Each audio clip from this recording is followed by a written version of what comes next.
Are you tired of spinning out while trying to drift your car? Well, make an angle kit. I will teach you. Start by activate developer mode as well as developer apps.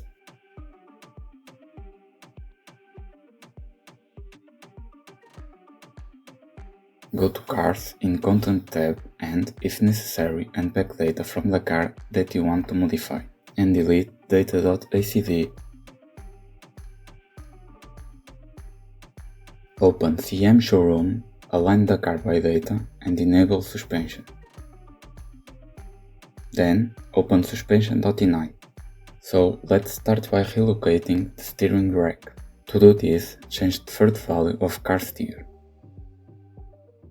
When you are making changes to the chassis, to be realistic, you need to make small changes, like 5 cm maximum.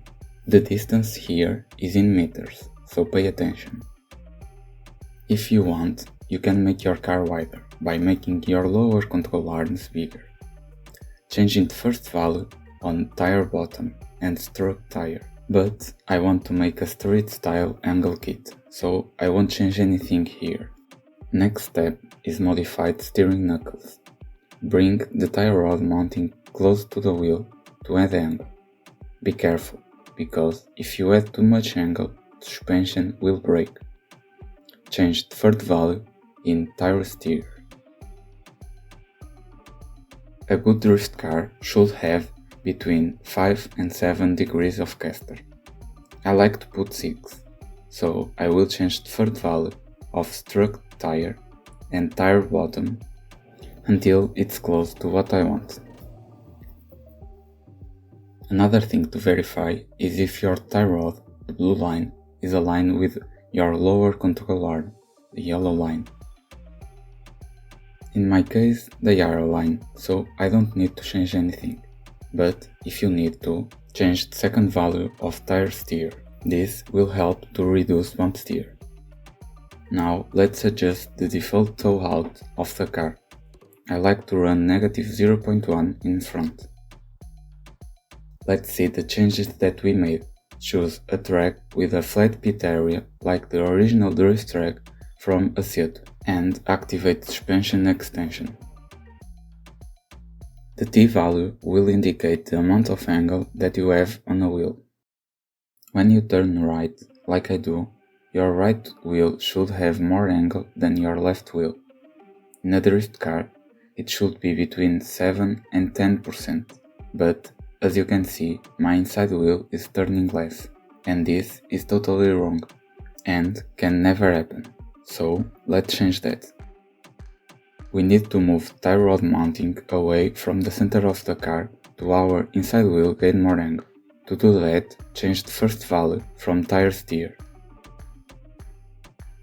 Now our inside wheel is turning too much, so we need to move the tie rod mounting to the center of the car.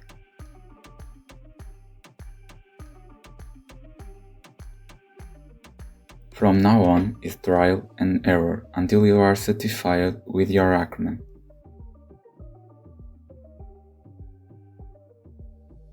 To adjust camber, I like to apply the 60% rule, which means that you should have 0 camber when you are steering 60%.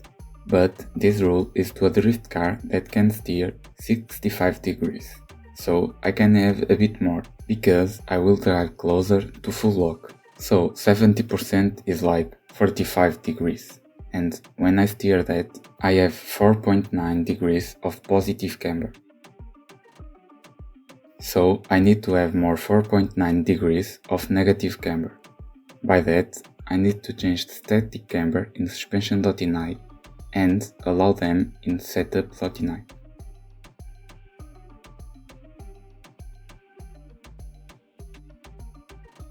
And it's done, but to make the car prettier, I'm going to change some values in graphics offset and car.ini.